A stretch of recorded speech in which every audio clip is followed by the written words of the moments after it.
আসসালামু আলাইকুম। আপনার উপর শান্তি বর্ষিত হোক।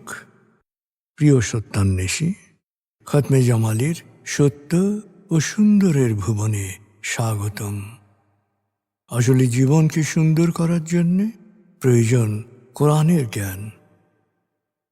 আল্লাহ নিজেই বলেছেন, আমি কোরআনকে খুব সহজ করে দিয়েছি যাতে করে তোমরা এর শিক্ষা মনে রাখতে পারো। হে মানুষ, তুমি কি এর শিক্ষা হৃদয়ে ধারণ করবে না? সূরা কামারের 17, 22, 32 ও 40 নম্বর আয়াতে 4 বার আল্লাহ এই একই কথা বলেছেন। আসুন আমরা কোরআনের শিক্ষাকে হৃদয়ে ধারণ করার জন্যে পুরোপুরি মনোনিবেশ করি। আর এই প্রয়াসে আমি শহীদ আল বুখারী মহাজাতক আপনার সাথে রয়েছি। হালকাভাবে চোখ বন্ধ করুন, নাক দিয়ে লম্বা দম নিন, ধীরে ধীরে মুখ দিয়ে দম ছাড়ুন।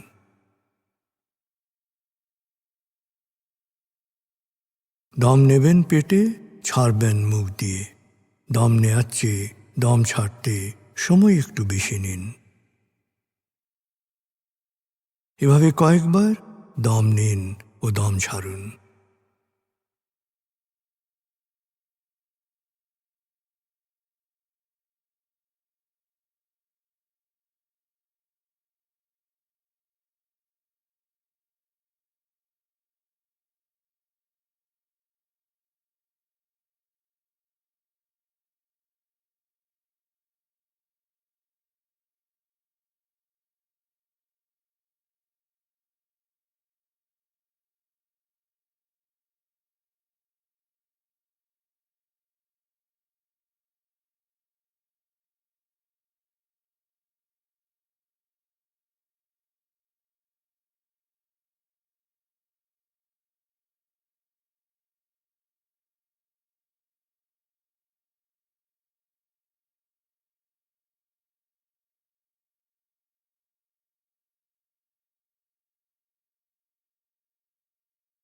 এবার দম স্বাভাবিক হতে দিন। এবার নাক দিয়ে ধীরে ধীরে দম নিন, নাক দিয়ে ধীরে ধীরে দম ছাড়ুন।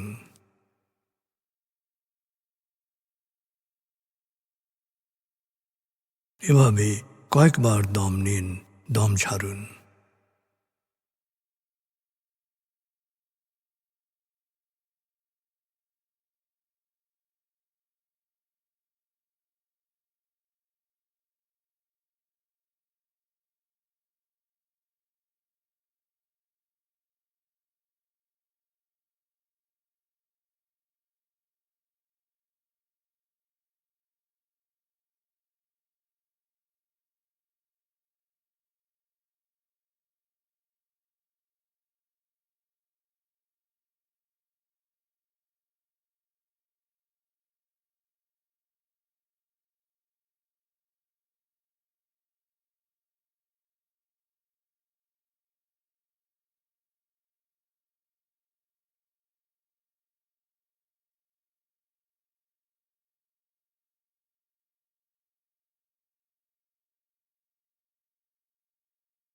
এখন দম স্বাভাবিক হতে দিন।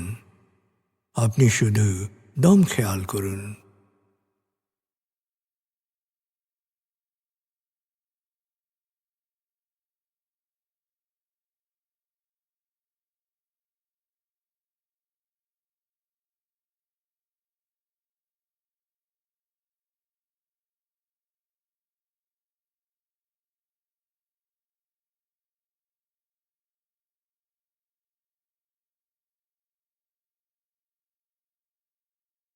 প্রিয় সত্যান্বেষী, এবার আমরা ডুবে যাব সূরা ফাতিহার তেলাওয়াত ও মর্মবাণীতে।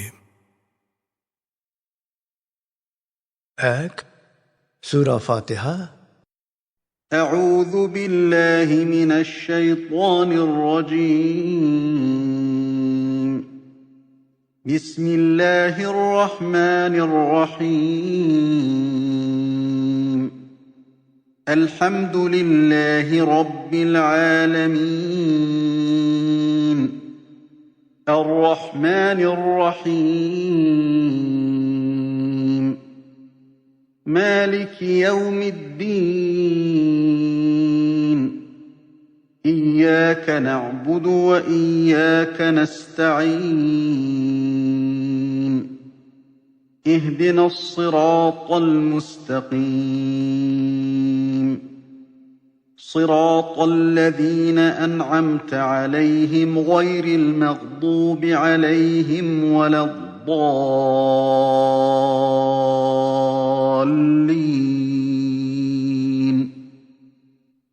দয়াময় মেহেরবান আল্লাহর নামে।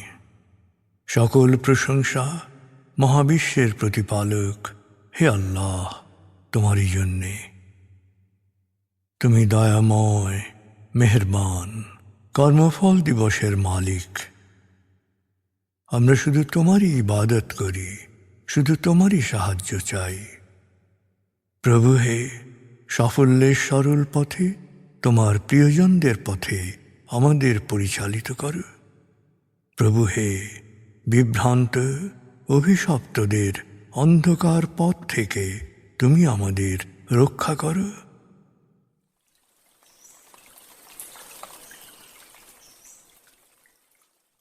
ভাব ৩৫। প্রিয় সত্যান্বেষী, ভাব ৩৪-এর আয়াতগুচ্ছে আমরা শুনেছি নবী ও দুরাচারীদের সম্পর্কে। ভাব ৩৫-এ আমরা শুনব সূরা আলে ইমরান ৯২ থেকে ১০৩ আয়াতের তেলাওয়াত ও মর্মবাণী। এই আয়াতগুচ্ছে বলা হয়েছে দান এবং হজ সম্পর্কে, এবং বিশ্বাসীদের দেয়া হয়েছে দিক নির্দেশনা। ৩ সূরা আলে ইমরান। بسم الله الرحمن الرحيم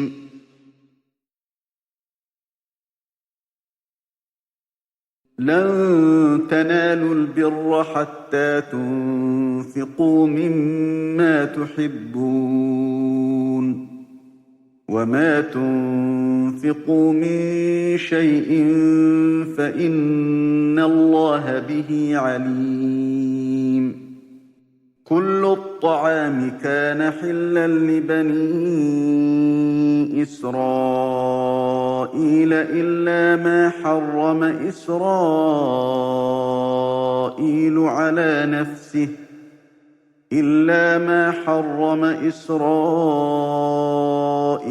على نفسه من قبل أن تنزل التوراة قل فأتوا بالتوراة فاتلوها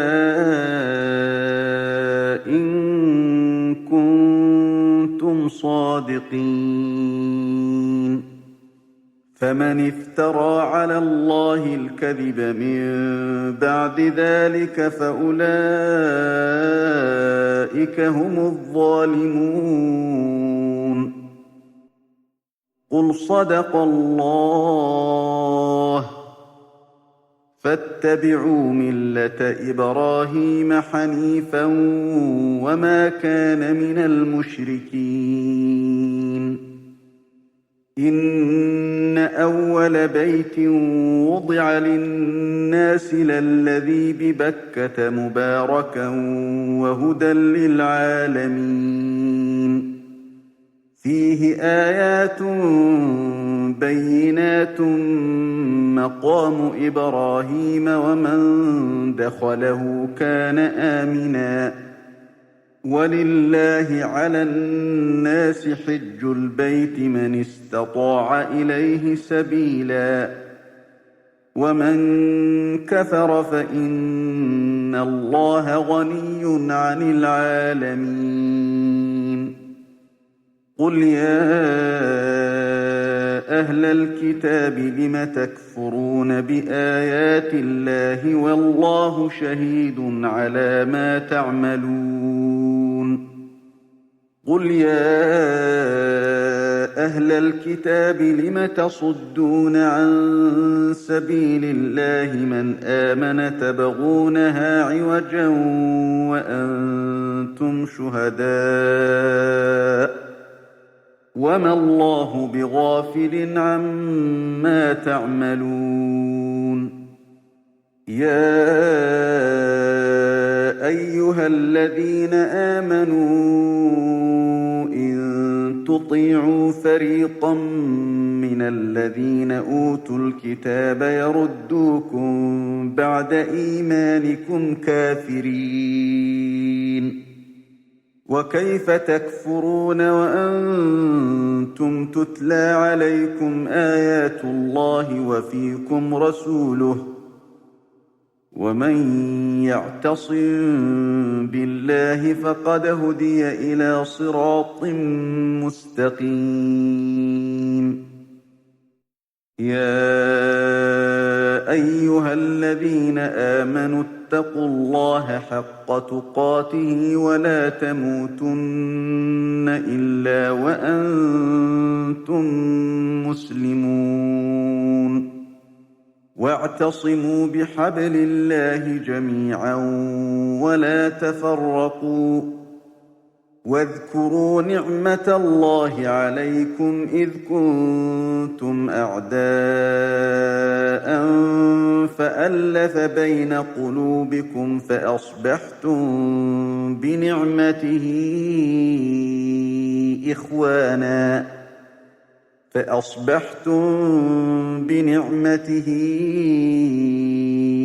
إخوانا وكنتم على شفا حفرة من النار فأنقذكم منها كذلك يبين الله لكم آياته لعلكم تهتدون দয়াময় মেহেরবান আল্লাহর নামে। হে বিশ্বাসীগণ, তোমার প্রিয় ও পছন্দের জিনিস থেকে দান করতে না পারলে তুমি কখনো সত্যিকারের ধার্মিক হতে পারবে না। অন্যের জন্যে তুমি যা কিছু ব্যয় বা দান করো, আল্লাহ তা ভালোভাবেই জানেন। তোমাদের অনুরূপ বনী ইসরায়েলের জন্যেও সকল খাবার হালাল ছিল। অবশ্য কিছু কিছু খাবার তাওরাত নাজিল হওয়ার আগে ইসরায়েল নিজের জন্য হারাম করেছিল। হে নবী, ওদের বলো, যদি তোমরা সত্যবাদী হও তবে তাওরাত নিয়ে এসো এবং আমাদের সামনে পাঠ করো। এরপরও যারা নিজেদের মন গড়া কথা আল্লাহর কথা হিসেবে চালানোর চেষ্টা করবে তারাই দুরাচারী। বলো, আল্লাহ সত্য বলেছেন, তাই তোমরা একনিষ্ঠভাবে ইব্রাহিমের ধর্ম অনুসরণ করো। সে শরিককারীদের অন্তর্ভুক্ত নয়। নিশ্চয়ই মানব জাতির প্রথম ইবাদতঘর প্রতিষ্ঠিত হয় মক্কায়। তা আশীর্বাদ ধন্য ও বিশ্বে আলোর দিশারি। এখানে আছে মাকামে ইব্রাহিমের মতো সুস্পষ্ট নিদর্শন। যে এখানে প্রবেশ করবে পাবে অন্তরের প্রশান্তি। যার এই কাবাঘরে আসার সামর্থ্য রয়েছে তার জন্যে হজ করা অবশ্য কর্তব্য।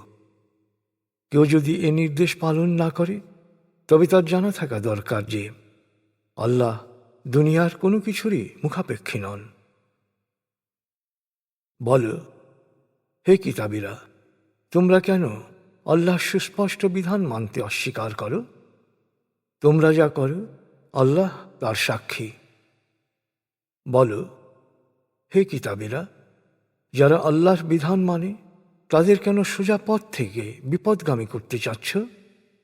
অথচ তোমরা নিশ্চিতই জানো এরা সত্য পথ অনুসারী।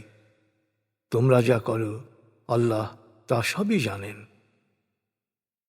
হে বিশ্বাসীগণ, তোমরা যদি কিতাবীদের কোনো একটি দলেরও কথা শোনো তবে তারা তোমাদের সত্য অস্বীকারী বানিয়ে ছাড়বে।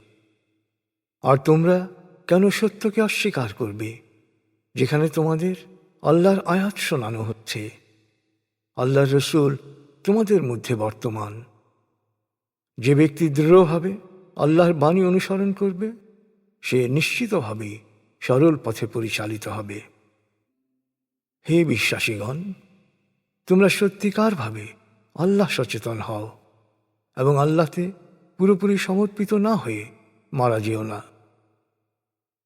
হে বিশ্বাসীগণ, তোমরা সংঘবদ্ধভাবে আল্লাহর বিধান অনুসরণে অটল থাকো এবং কখনো পরস্পর বিচ্ছিন্ন হও না। তোমাদের প্রতি আল্লাহর অনুগ্রহ স্মরণ করো। তোমরা পরস্পরের শত্রু ছিলে, তিনি তোমাদের হৃদয়ে সম্প্রীতির বন্ধন সৃষ্টি করেছেন। তার অনুগ্রহে তোমরা পরস্পরের ভাই হয়ে গেছ। তোমরা জাহান্নামের কিনারায় ছিলে, তিনি তোমাদের রক্ষা করেছেন। আল্লাহ এভাবেই তার বিধানসমূহ সুস্পষ্টভাবে বয়ান করেন, যাতে তোমরা সৎ পথে চলতে পারো।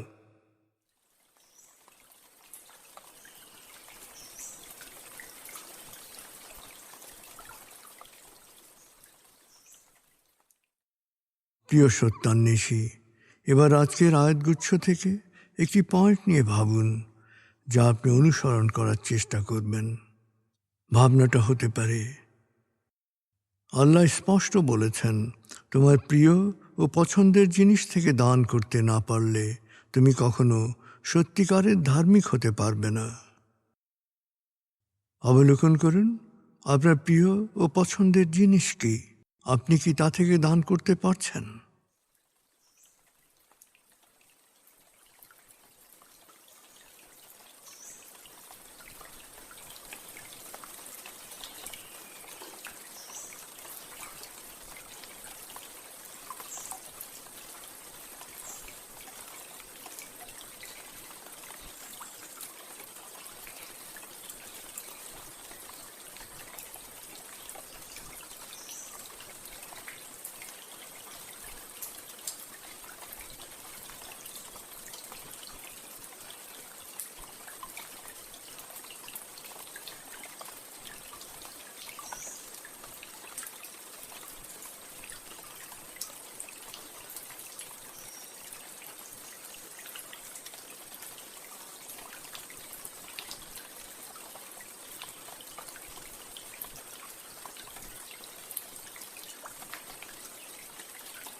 প্রিয় সত্যান্বেষী, কোরআনের মূল শিক্ষা শুকরিয়া ও দোয়া।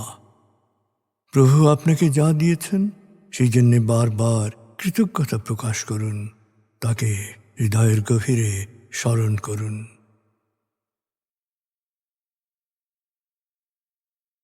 আল্লাহ আল্লাহ আল্লাহ আল্লাহ আল্লাহ আল্লাহ আল্লাহ আল্লাহ আল্লাহ আল্লাহ আল্লাহ।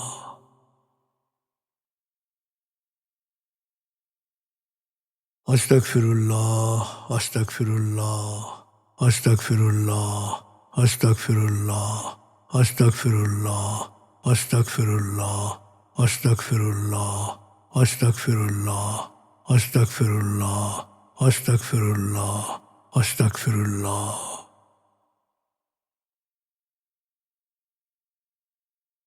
আসুন প্রার্থনায় ডুবে যাই। হে আমাদের প্রতিপালক, আমাদের ইহকাল ও পরকালের কল্যাণ দান করো। আগুনের শাস্তি থেকে তুমি আমাদের রক্ষা করো। হে আল্লাহ, পানাহ দাও ভয় ভীতি আতঙ্ক থেকে, অশান্তির আগুন থেকে, অস্থিরতা হতাশা পেরেশানি থেকে, দুঃখ কষ্ট থেকে, ঋণ ও কুফরি থেকে, অভাব আসক্তি ও নেতিবাচকতা থেকে।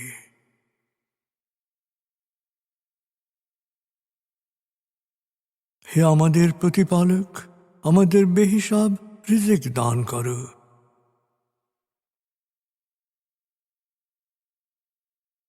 হে নিরাময়কারী, আমাকে পরিপূর্ণ নিরাময় ও সুস্বাস্থ্য দান করো।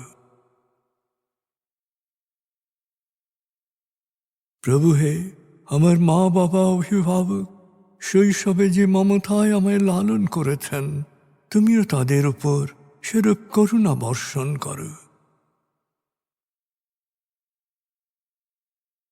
হে আমাদের প্রতিপালক, আমার পরিবারকে প্রাজ্ঞ সুখী ও সমৃদ্ধশালী পরিবারে রূপান্তরিত করো।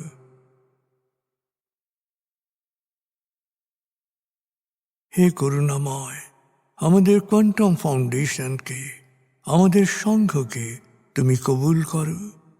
সংঘের প্রতিটি কাজে প্রবৃদ্ধি দান করো। সংঘের সবার উপর তোমার রহমত ও করুণা বর্ষণ করো।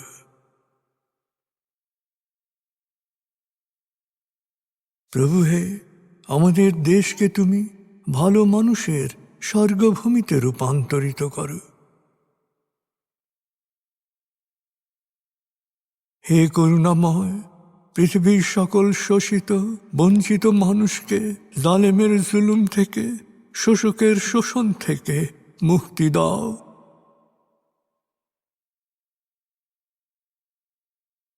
প্রভু হে, ভালো ভাবা, ভালো বলা, ভালো করা ও ভালো থাকার অফুরন্ত শক্তি আমাকে দাও।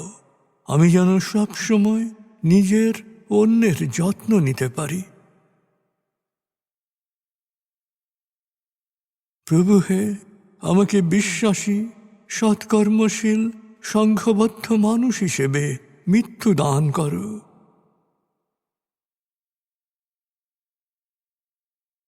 অনুভব করুন, আল্লাহ আপনার অন্তরেই আপনার কথা শুনছেন।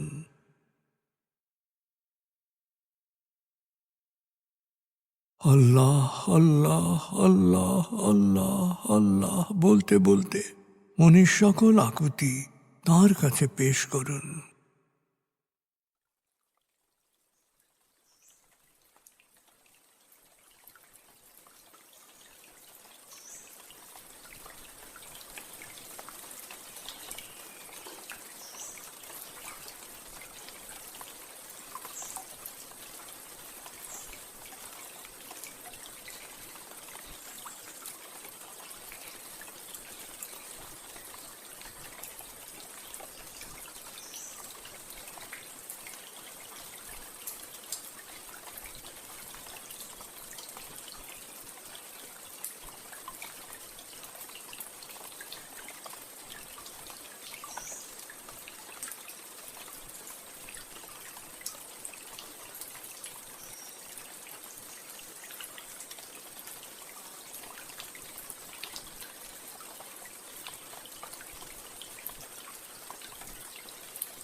এবার মনে মনে বলুন, দয়াময় তুমি মহান, সর্বশক্তিমান, আমি তোমারই দাস, আমি তোমাতেই সমর্পিত। দয়াময় তুমি মহান, সর্বশক্তিমান, আমি তোমারই দাস, আমি তোমাতেই সমর্পিত।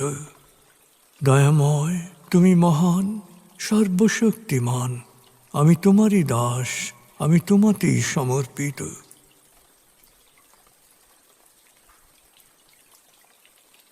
অনুভব করুন আল্লাহ আপনার প্রার্থনা কবুল করেছেন।